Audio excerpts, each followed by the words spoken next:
on DAF Chafam at Aleph in Rosh HaShana.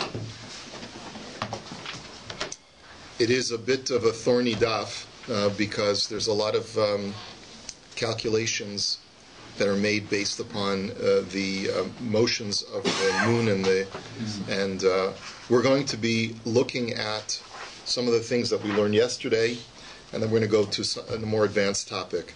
First, the Gemara had said that the Beis Din is very makpid to be makadesh al pi hariyah, to sanctify the new moon based upon the sightings, especially during the months of Nisan and Tishrei, because those 2 months really help us determine the cycle of the calendar for the entire year.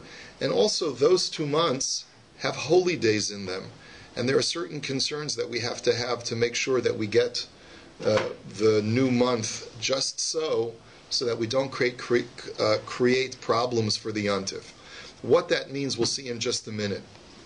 However, one of the things that we were discussing yesterday is that there was a suggestion that was made that Adar is always 29 days. The Adar before Nisan is always 29 days. And so the Gemara is going to challenge that premise. We're up to the words Masiv Rav Kahana. Kishahamikdash Kayim Mechalin Afal Kulan Mipnei Takonas HaKorban. So we had seen that the Sanhedrin tells witnesses who sighted the moon, you can even be Machal Shabbos in order to bring your testimony to the Sanhedrin in a timely fashion. And that's especially true, it's really only true after the Churban for Nisan and Tishrei. But when the temple was standing, the Sanhedrin instructed Eidim to be Machal Shabbos every month of the year in order to get to the Sanhedrin on time. Why? Because we wanted to sanctify the new moon early enough in the day so that we would be able to offer the Korban Musaf of Rosh Chodesh. If Eidim came late in the day, they might mess us up, and so therefore we told them, be Machal Shabbos, make sure you get here on time, so that we may Makadesh al Pi Hariyah with plenty of time to bring the Korban Musaf of Rosh Chodesh. So the Gemara says, Midakulhu lav mishum de mitzvah lakadesh al hariyah, Nisan v'tishrei nami lav mishum de mitzvah lakadesh al hariyah. So the Gemara says, we see from here that it's not so much that we're rushing the Eidim to be Machal Shabbos because we want to dafka be Makadesh al Pi Hariyah, but rather it's because we have concerns that things are going to get messed up. In other words, the Gemara had implied previously that the reason why we want to tell the Eidim to be Machal Shabbos is because it's a mitzvah to be Makadesh al Pi Hariyah. We want to always make sure that we sanctify the new month based on witnesses' testimony. However, it seems like there's another concern over here. It seems like the concern is not so much that we want to wait for the Eidim to come, but rather we're concerned that if the Eidim don't come on time, we're going to get messed up with the Korban Musaf. So it seems, therefore, that our concern with Nisan and Tishrei is a different concern, other than being Makadesh al Pi Hariyah. So, therefore, the Gemara says, I amart bishlam zimnin mali v'zimnin chaser mishum hachi mechalalina. If you tell me that sometimes Adar is 29 days and sometimes it's 30 days, then I can understand why we instruct the Eidim to be Machal Shabbos. Even if there's no specific mitzvah to wait for the witnesses to come and be Makadesh al Pi Hariyah to sanctify the new month, dafka based on witnesses' testimony, but there are other concerns. There are other concerns like we'll see in just a moment. But that's only true that we have to wait for the witnesses to come if there's a fluctuability of the month of Adar. But if you're going to tell me that Adar is always 29 days, and we're not so concerned about sanctifying the new month based upon witnesses' testimony, but we can sanctify it even if they don't come, so then why should we be Machal Shabbos, like Rashi explains, even without the witnesses, we will always know when Rosh Chodesh Nisan is. It's one thing if we need to ascertain when the moon was seen, so then we'll wait for the witnesses, and we tell the witnesses to be Machal Shabbos so as to avoid messing things up. But if Adar is always 29 days, so we'll always know when Rosh Chodesh is anyway for Rosh Chodesh Nisan, so then why do we instruct the Eidim to be Machal Shabbos? The Gemara therefore says to Yovta, This therefore presents a refutation to the opinion that Adar is always 29 days. Ki asa Ula Amar Ibruha le'elu. Ula came from Bavel, and he said that they made Elul into a leap month. Elul, for this particular year, was 30 days instead of 29 days. Omar Ula, Yadi Chavrin Bavloi, Maitivusa Avdinan Bahadayu. That Ula says, our colleagues in Bavel know the favor that we have done for them by making Elul a 30-day month instead of a 29-day month. Now, whether he was saying this as a statement or whether he was saying this as a wishful statement, that I hope they recognize what a favor we've done for them by making Elul 30 days, is a little bit unclear in the Gemara. So the Gemara says, Mai tivusa. What kind of favor are you doing for the people in Bavel by making Elul 30 days instead of 29 days? And here we get down to the actual nitty-gritty of why it's so important to align the Rosh Chodesh Nisan and Rosh Chodesh Tishrei and make sure that you have certain things in mind when you decide what day Rosh Chodesh should be. So Ula Amar Mishum Yarka, Rabbi Acha Bar Chanina Amar Mishum Mesaya. That Ula says it's because of vegetables, and Rabbi Acha Bar Chanina says it's because of corpses. Now what does he mean by that? The Gemara, Rashi explains that the Gemara is trying to tell us that Chazal were concerned that there should never be a 2-day Yantif. Now, we're not talking about today. We're talking about when Yantif, even in the Golus, was only 1 day. And the rabbis didn't want to have a Shabbos and a Yantif back to back, because you would have 2 days of Yantif. So one opinion is that what's wrong with a 2-day Yantif? Vegetables are not going to be fresh on the second day. They'll be wilting, they'll be withering, right? And you're not going to enjoy Yantif as much. Rav Acha Bar Chanina has a much more practical concern, and that is, if a person dies on a 2-day Yantif, his corpse is going to be laying out for 2 days. It's going to become putrid. So, my Beinaihu, what's the difference between the two? Ika Beinaihu Yom HaKippurim Shechaliyos Achar HaShabbos. The difference between the two is, what if you have a Yom Kippur that falls out on a Sunday? Mando Amar Mishum Mesaya Ma'abrinan. If the concern is because of corpses, so then the rabbis will delay Rosh Chodesh for 1 day to ensure that Sunday will not be Yom Kippur. In other words, they'll push it off, and so that in effect, Yom Kippur will be 1 day later, and that way you won't have a Shabbos and a Yom Kippur back to back. So therefore, if someone were to die on Shabbos, you'll be able to do the Kfura on Sunday. You won't have to wait 2 days. But umandar mishum yarkaya la'imas kaboy lehu laurta tarachu maisi. But if the concern is because of wilted vegetables, that's not a concern if you're dealing with Yom Kippur that falls out on a Sunday, because what's the big deal? So they won't have fresh vegetables on Yom Kippur. When do you need the fresh vegetables? Motzai Yom Kippur, when you break your fast. Fine, so after Yom Kippur, you'll go to your vegetable patch in your backyard. You'll pull out some fresh carrots and radishes, and you'll have fresh vegetables that way. It's not a big deal. So Ulaman Dharma Mishum Yarkaya Liabra Mishum Mesaya. So the Gemara says the person who's concerned about vegetables, why isn't he concerned about corpses? In other words, why he's so sensitive to the needs of our vegetables, why isn't he sensitive to the needs of our corpses? So Ela Ika Beinahu Yom Tov Hasamach L'Shabbos Bein Milafaneha Bein Mila Achareha. So the Gemara says, you're right. That's not the issue. The concern is as far as when you're going to have Sukkos and Shabbos back to back. That's the issue. Mandor mimishum yarkaya ma'abrina, mandor mimishum mesaya efshir ba'amami. So if you hold that the primary concern is vegetables, so then you're going to have wilted vegetables if you have a 2-day yontif. But if you have a corpse who dies on Shabbos and yontif is on Sunday, nishka ferlach. You know why? Because you could always have a Gentile. The halacha is that you're allowed to instruct a Gentile to bury the dead on Yantif, even though you can't do that on Shabbos, but you're allowed to instruct the Gentile to bury the dead on Yantif.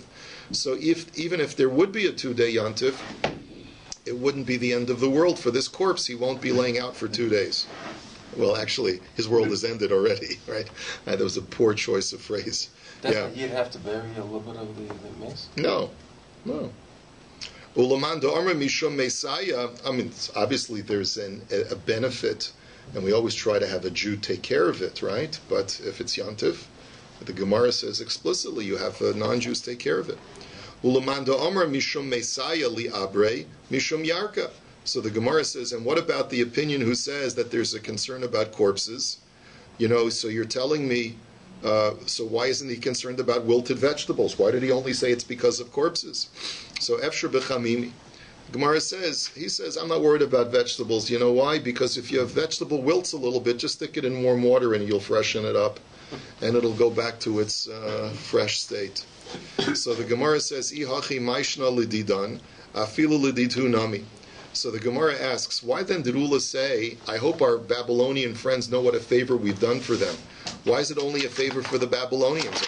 Aren't there vegetables and corpses in Eretz Yisrael too? So the Gemara answers, L'didan chavilan alma, l'ditu lo chaviluhu alma. Answers the Gemara, it's much hotter in Bavel than it is in Eretz Yisrael. And therefore there's a greater likelihood of wilting vegetables and putrefying corpses. Because Bavel is a basin, so it gets very, very hot.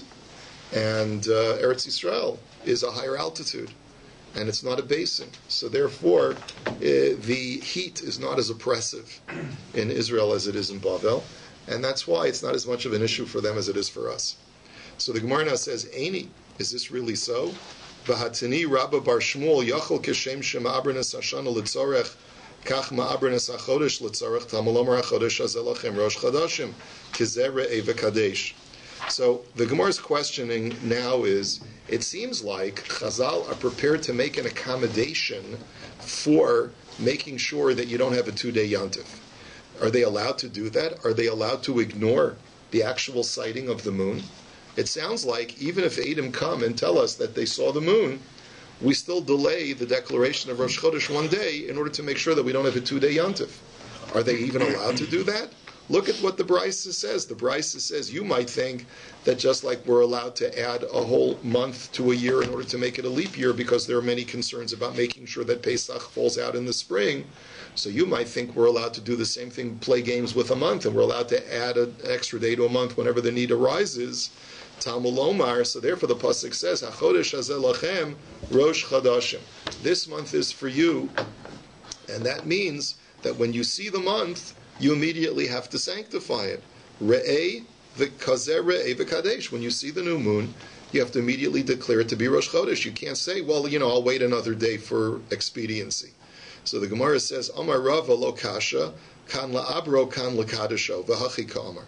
So Rava says that no, that's not the correct reading of the Brisa. It's one thing to allow you, we do allow you to delay the sanctification of the new month by a day.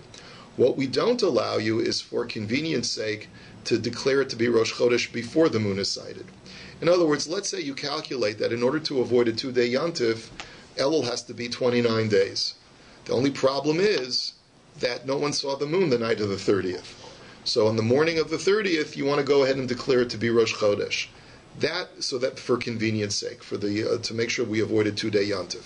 That we're not going to allow you to do. But what we will allow you to do is if the moon was visible the night of the 30th, then we will tell you you're allowed to ignore it and wait until the 31st day to make Rosh Chodesh, so as to avoid a 2-day Yontif. V'hachi ka'amar, and therefore the way you read the Bryce is like this. Yachol kishem shema abrinas hashana ve'es hachodesh litzorech, kach mekachenes hachodesh litzorech. You might think that just like you're allowed to add in a month of Adar, and just like you're allowed to add a day to the month when there's a need, so too we would allow you to make the previous month only 29 days, even though you haven't sighted the moon, right? So Talmud Lomar HaChodesh hazeh lachem kazeh re'eh v'kadesh. No, you have to actually see the moon before you can declare it to be Rosh Chodesh. V'chiha da'amar Rabbi Shua ben Levi ma'ayamin al ha'edim al hachodesh shenira bizmano la'abro ve'ein ma'ayamin al ha'edim al hachodesh shalonira bizmano l'kadesho. That Rabbi Yeshua ben Levi said, and this is consistent with what we're saying, that we intimidate or we do something to tell the Edim, you know what, guys, don't say anything. Don't come and testify.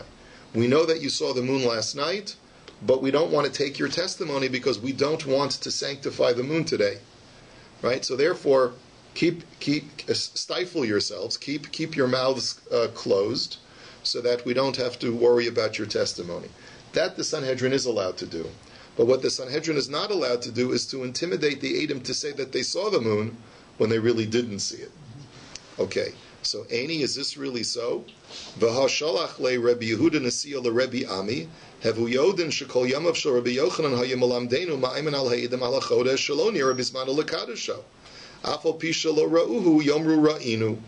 Rabbi Yochanan used to teach us just the opposite. He used to teach us to intimidate witnesses, or to sort of provoke the witnesses to say that they saw the moon even when they didn't see it, so that when there was a pressing need to make the previous month 29 days instead of 30 days, they would do so, based on the witness's testimony. So, Amar Abaya Lokasha, Habenisan V'Tishrei, Habishar Yarchi. The answer is, says Abaya, and it's a very, very simple answer, that when are we ma'ayim, when do we intimidate the witnesses and provoke them to say that they saw it when they didn't see it? During Tishrei and Nisan, when there's a concern that if we want to avoid a 2-day yontif for both Pesach and Sukkot. But for all other months, we are allowed to extend the month and stifle the Edom and not have them testify, but we're not allowed to provoke them to testify when they didn't see the moon. So Rashi asked the obvious question: why would you stifle the Edom on any other month? What benefit is to be gained by stifling them on any other month if it's not for the constructive purpose of avoiding a 2-day yontif? So Rashi explains, I'll tell you why.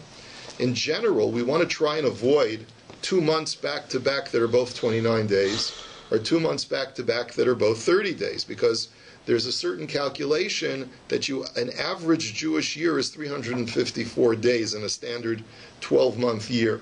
You can't have too many 29 days months stacked back-to-back, otherwise your whole calculations are going to go off.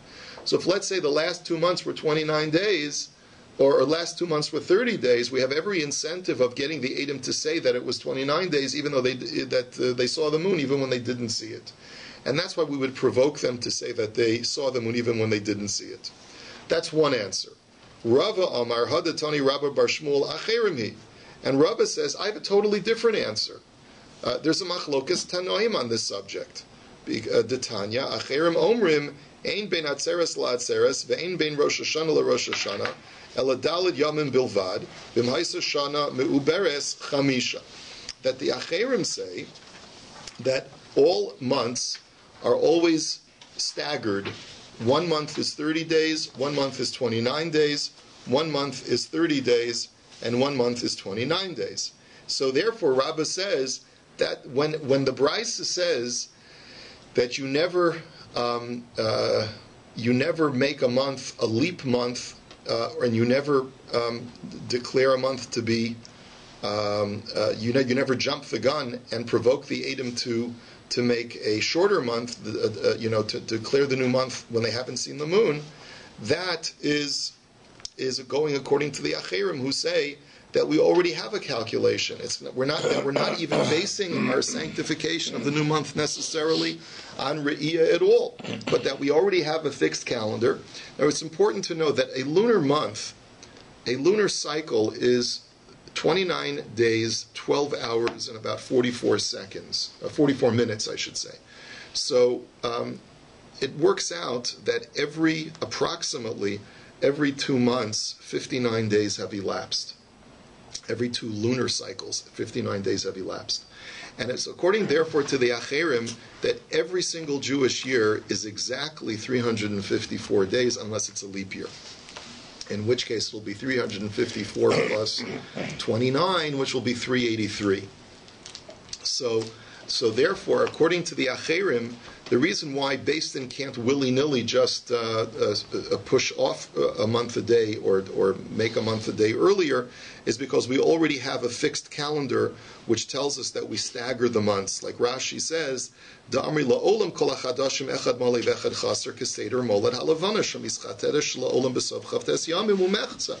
That we already know when the new phase of the moon is, and therefore there's nothing. We're on autopilot already, according to the Acherim, and therefore the Beis Din doesn't have the discretion, just out of convenience sake, for avoiding a 2-day yontif, to make Elul longer or to make Elul shorter.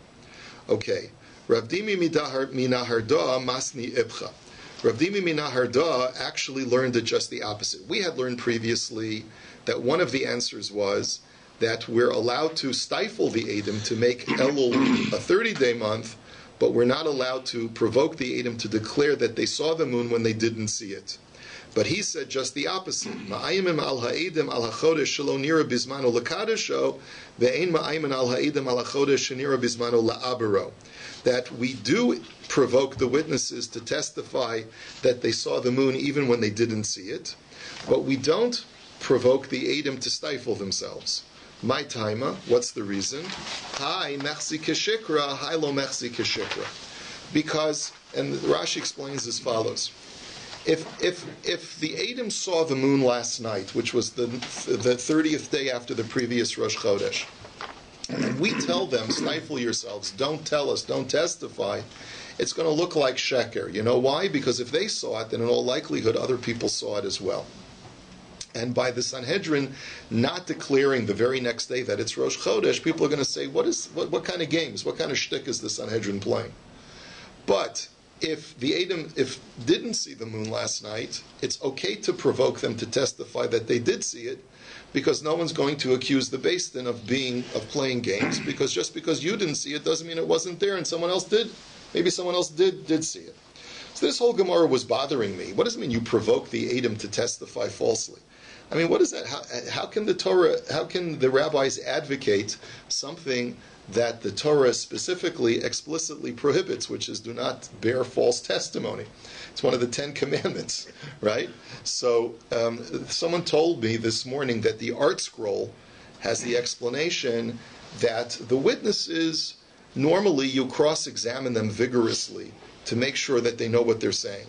In this case, even if witnesses are a little bit vague about what they think they saw, we'll say, the guy says, you know, Rabbi, I'm not really sure whether I saw the moon or whether I didn't see the moon. So the rabbis will say, yeah, you saw the moon, right? And then we'll just accept it. Okay, that's really what the Gemara means over here. I'm not sure I like that answer, but I will tell you this. We're going to see another Gemara in just a second. And based on that Gemara, I think you'll be able to understand what's going on over here. The first thing we need to understand about the next Gemara, and we're going to be explaining the next piece of Gemara based on the Baal Hamor, which is in the back of the Gemara. We're not going to be learning like Rashi today, at least for most of our Gemara. And that's the reason is because I'm most familiar with this Gemara through the Kuzari and Rabbi Yehuda Halevi, who explains it exactly like the Baal Hamor. And it seems to be that's the more accepted way of understanding this Gemara by a lot of commentaries. The Chazon Ish understood the Gemara this way as well. But let me just explain something. When you see the new moon, that's not called the Moilad. What does the word Moilad mean? You know when we chlap on the Bima on Rosh Chodesh and we say, the Moilad will be Thursday at 5 a.m., right? So what does that mean? What does the Moilad mean? So first of all, it's the new phase of the moon in Yerushalayim. Does that mean that Thursday at 5 a.m. the moon is visible in Yerushalayim? No. It means that at 5 a.m. it's the new phase of the moon. You know what the very first phase of the new moon is? It's when the moon is exactly in between the sun and the earth. Guess what you see in the sky when the moon is exactly between the sun and the earth? You see nothing. That's the Moilad. 24 hours after the Moilad is the first sliver of the moon first visible. So it's what? Longitude, latitude. We're not talking about that. I'm just saying 24 hours after the Moilad, the first phase of the moon is visible. That's when the first visible phase of the moon becomes apparent. So there's a very important distinction that you need to know, is that today, when we are Makadesh, the Rosh Chodesh, not based on Re'iyah, it's earlier because we go according to the true Moilad of the month, and plus many other different calculations which are too complex to go into now, to determine the date of Rosh Chodesh. But in the times of the Kiddush al Pi HaRe'iyah, then they used to wait until witnesses actually saw the first phase. So Rosh Chodesh would be several hours later than what Rosh Chodesh would be today. Okay? So that's point number one. If that's the case, then what I believe the Gemara is suggesting over here is that the Sanhedrin would provoke the Edom to say that it's the new moilad. Re'inuhu means that we know that there's a new moon out there. We saw the first phase of the moon, which is completely black. That's what we're telling them to say. So it's not really a sheker, because it really is the moilad, even though it's not visible. And that's why they're not saying Eidu Sheker. Okay, now that you understand that concept, let's go on. Amar Shmuel, Yachilna l'tikune l'kula goyla. So Shmuel says, don't worry, you got me. You're safe.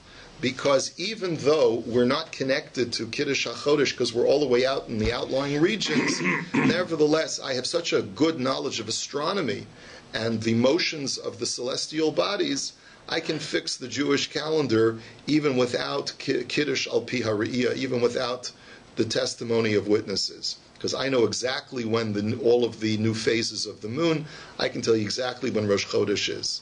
So Amar le Abba Avuha de Rebbe Simloi Lishmuel Yad Amar Haimilsa de Tanya Besod Haibor Nolad Kodam Chatzos Nolad Achar Chatzos. So Abba Abuha de Rebbe Simloi farhered Shmuel, and he said to him, let me ask you a question. You say you know so much about the motions of the bodies and when Rosh Chodesh is. Tell me, do you know this brisa that was taught? There's a brisa called Sod HaIbor. Sod HaIbor means the mystery of the leap, or the leap month, or the leap year. The word Sod HaIbor means something else in Kabbalah, but here, for the purposes of our discussion, it means the intercalations of the calendar, right? So he said to him, do you know that brisa and this topic which says Nolad Kodem Chatzos or Nolad Achar Chatzos, that if the Moilad takes place before Chatzos or after Chatzos, which I'll explain to you in a minute what that is. He asked him, do you know what that means? Are you familiar with that concept? So Amar le lo. So Shmuel said, you know what? I have to confess, I'm not familiar with that concept. So Amar le midahalo yadamar, ika mili achranaisa delo yadamar. So Abba Avu has said to him, sorry Shmuel, even though you think you know a lot, if you don't know that topic, then there's a lot of other things that you don't know. So don't think that you're such an expert that you could protect us all and figure everything out on your own. Kisolik Rabbi Zera Sholach Lahu Tzarich Sheyehi Laila Vayom Min HaChodesh. So Rabbi Zera said that he came, like Rashi explains, that he came to Eretz Yisrael and he learned a lot about Kiddush HaChodesh, and therefore he sent to his colleagues the following principle. You need the night and the day to be part of the month. Now, what do we mean by this? Okay, so here's where we get into the international dateline. Okay, you need the night and the day to be part of the month is as follows. Remember I told you that in order for the molad, the true molad is when the moon is exactly in between the sun and the earth, so it's completely, all you see is the dark side of the moon, because the sun is completely behind the moon, right? Now, can we declare it to be Rosh Chodesh then? Can we declare it to be Rosh Chodesh? So there's a rule, and the rule is like this. The rule is that the moon has to be visible on the day which you want to make Rosh Chodesh somewhere on the planet on that day. So what do we mean by that? Well, let's think about it for a second. The further west you go, the later the time zone is. Every here we're moving longitudinally, right? So the Earth is divided into 24 sectors, longitudinal sectors, and that's how we get our time zones. Forget about time zones now for just a minute. Every longitudinal motion that the sun moves is an hour later. Now, Eretz Yisrael, according to the Baal Hamor and according to Rabbi Yehuda Halevi, is at a 90-degree angle with the international dateline, which is somewhere out in China. Okay? 90 degrees east of Eretz Yisrael is the international dateline. It's one of the reasons, by the way, Chazal say that Eretz Yisrael is the center of the earth. It's the center of the earth in the sense that it is exactly 90 degrees west of the international dateline, which has relevance for certain calculations of our calendar.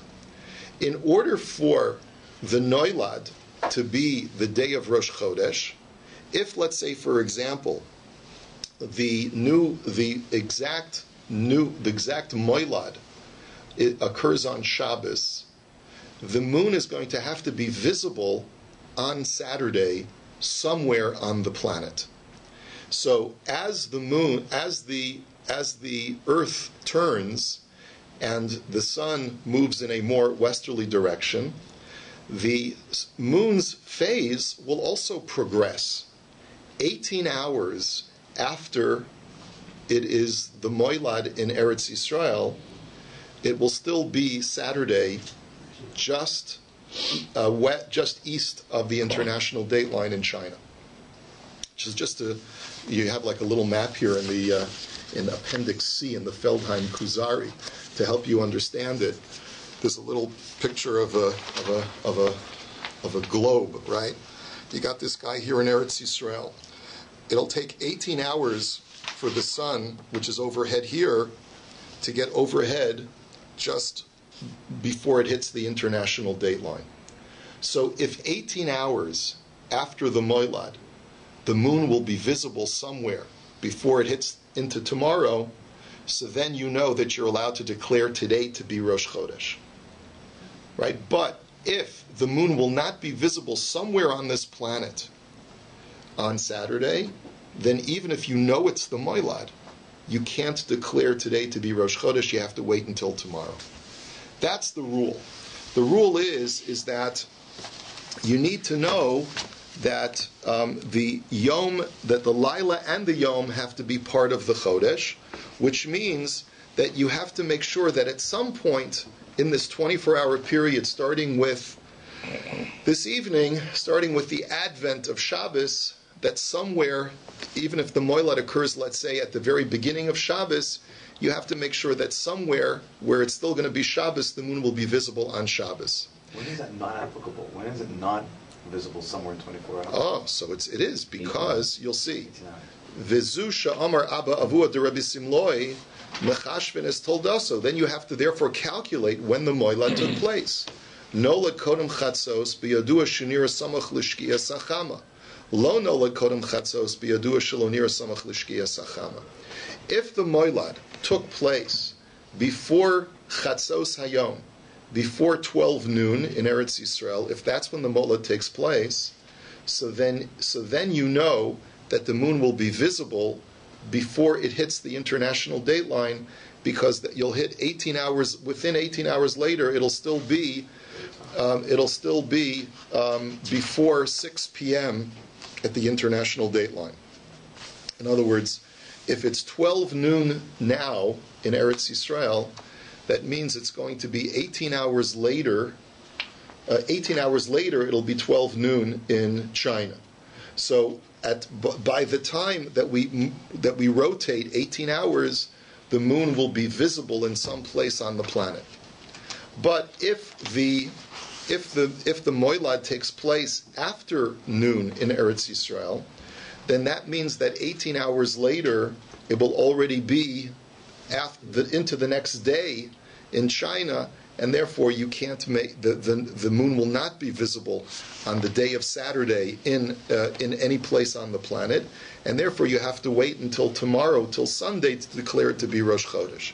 This is what is known as the Molad HaZaken in textbooks that are discussed by the Rishonim and the Achronim. The Molad HaZaken means that even though you know that the Molad took place on Shabbos, but since it took place after noon on Shabbos, therefore you have to push off the Moilad to the next day. You have to push off Rosh Chodesh until the next day.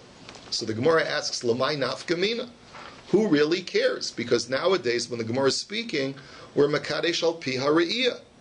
We sanctify the new moon based on sightings, not based upon the Moilad. So Amar Ravashi la'akhushe sahadi. The answer is to contradict the witnesses. If we know, based upon our knowledge of the astronomical celestial motions, that the Moilad took place after Chatzos, and witnesses tell us that they saw the moon still on Shabbos somewhere on the earth while it was still Shabbos, we know that they're lying. Because if the Moilad took place after Chatzos, The moon cannot be visible anywhere on the planet. Even in China, it won't be visible until Sunday, okay, or until Saturday night, okay? So, Amar Rebbe Zera, Amar of Nachman, Chaf Dalet Shoi Michsi Sihara, Lididan Shis Me'atika V'Tmani Srei Mechadata, Liditu Shis Mechadata Utmani Srei Me'atika. This Gemara Rav Nachman's statement is essentially saying the same thing, that for a 24-hour period, the moon is invisible. The new phase of the moon, you can't see anything in the sky when it's the new phase of the moon. But whereas for us in Eretz Yisrael, it's 6 from the old phase and 18 hours from the new phase, right, is what the dark part of the moon is. In China, which is 18 hours shifted ahead, it's just the opposite, that for them it's 6 hours of the new phase and 18 hours from the old phase of the moon, that darkness of the moon. It's the same principle, that there's a shift of 18 hours from Eretz Yisrael until going in a westerly motion until you hit the international dateline. Okay? So, Lamai Nafkamina, Amaravashi La'akhushe Sahadi. It's the same Nafkamina like we mentioned before, that if anyone tells you that they sighted the moon, when you know the Molad takes place in Eretz Yisrael, you know that that moon's still going to be dark with up to 18 hours by the time you get to China, right? So if someone tells you that they sighted the moon on Shabbos, if you know, and then the Molad took place afternoon in Eretz Yisrael on Shabbos, so then you know that they're lying. Amar Mar tzarich sheyehi laila v'yomin hachodesh minola. So going back to that statement that you need to make sure that both the night and the day are part of the new month, where do we get this principle from, that you have to ensure that when you are sanctifying the new month, that the molad is that you take into account when the molad occurs, starting from the evening going into the entire day. So Rabbi Yochanan Amar me erev ad erev, because so Rabbi Yochanan says it's based upon the pasuk that talks about Yom Kippur, that says from evening to evening, that you have to use an entire day. Any time during that day that the molad occurs, you're allowed to declare Rosh Chodesh. And Reish Lakish Amar Ad Yom Ha'echad ve'esrim lachodesh ba'arev. And Reish Lakish says that it's based on the pasuk about eating matzah. That the Torah says that you're supposed to eat matzah after the night of the 14th of Nisan, or starting from the night after the 14th of Nisan until the 21st of Nisan. But what you see basically from those two Gemaras is that the beginning of the day, vis-a-vis knowing when the moilad occurs, starts in the evening. You know that that's when the moilad starts, and you go from night to night, and that's what you take into account as far as knowing what day this month, or knowing what month this day is a part of. That whenever the moilad occurs during that 24-hour period, that will determine what day this month is a part of. Was the moilad set by witnesses the way the setting of the new moon is, or was it calculated? No. So once again, a moilad is the darkness of the moon. Right. That's not the sighting of the moon. Right. So witnesses can't sight a moilad. They can't. You can't. There's nothing there. There's nothing there. So the Gemara is talking about two different periods in Jewish history. One is where you can sanctify the new month based upon your calculations, and one is based on where you sanctify the month based upon testimony. We no longer take testimony for sightings of the moon. We therefore base our calculations purely on the moilad.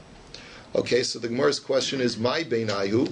Abaya Omer Mashmos Darshanika beinayu. Abaya says the difference is just which pasuk implies this more, that you look at the entire 24-hour period from evening to evening to determine what day this month is a part of. Depending, like if the moilad happens any time between sunset to sunset, so then you know that day is a part of the new month.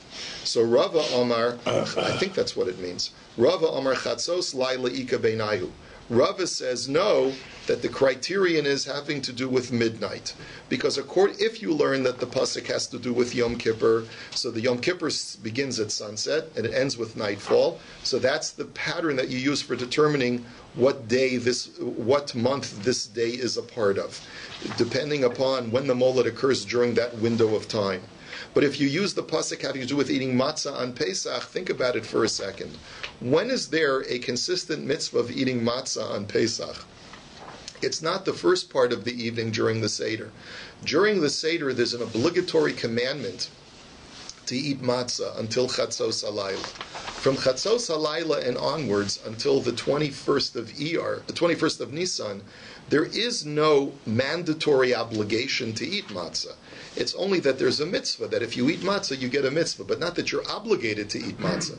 Once Chatzos is over, you can go through the rest of Pesach without eating matzah. So therefore, when the Torah says, eat matzah from the first of Pesach until the last day of Pesach, it's referring to from Chatzos Halayla, where there's a consistent, non-mandatory mitzvah of eating matzah. So therefore, according to, if you learn like the second pasuk, therefore what the pasuk is telling you is that the starting point for knowing when what day this month is a part of is looking at midnight as your criterion. Midnight is your criterion, not sunset. If the moiled occurs after midnight, so then you know that this is part of the new month. If the moiled occurs before midnight, so then it's part of the, if the moiled occurs before midnight, so then you know that the previous day is the new month. Amar Rabbi Zera, Amar Rav Nachman, Kol Sveika Lekami Shadina. Reb Zera says the name of Rav Nachman, anytime that there's a suffix as to whether the previous month was Malay or Chaser, we assume that the month was Chaser, that it was 29 days. And therefore, when we want to celebrate Pesach, we make it on the 15th, and then Misafek, we make another day on the 16th. Remember, the Chameser v'Shitzer Avdina and our Beisar Lo Avdina. That means that we never make Pesach on the 14th of Nisan, or Sukkot on the 14th of Tishrei. We always make Pesach on the 15th and 16th, which is what we do in Shnei Yomim Tovim Shel Galios. We never make Pesach on the 14th. So, frak the Gemara v'liyavid nami our Beisar Yom Chasru La'av v'Chisru La'elul. But the Gemara says, let's talk about Sukkot for a second. Maybe we should make Sukkot both on the 15th and the 16th, plus make a third day of Yontif on the 14th. Why? Because why are we concerned making Sukkot an extra day? Maybe they pushed off Elul and made it an extra day. So maybe all the days got pushed off one day. But we should look at it the other way. Maybe they made Av 29 days and they made Elul 29 days. If that's the case, then everything is pushed off a day earlier without our knowledge. So the Gemara says, Trei Yarchi Chaseri Kala Islahu. The Gemara says if that were the case, we would have found out about it much in advance of Tishrei. Because the fact that a month, that the rabbis would have 2 months back to back that are 29 days, and then have another month that's 29 days, to necessitate a 3-way suffix, that is something that would be so conspicuous that we would know about that well in advance of Rosh Hashanah, and therefore you don't have to worry about it. Have a wonderful day.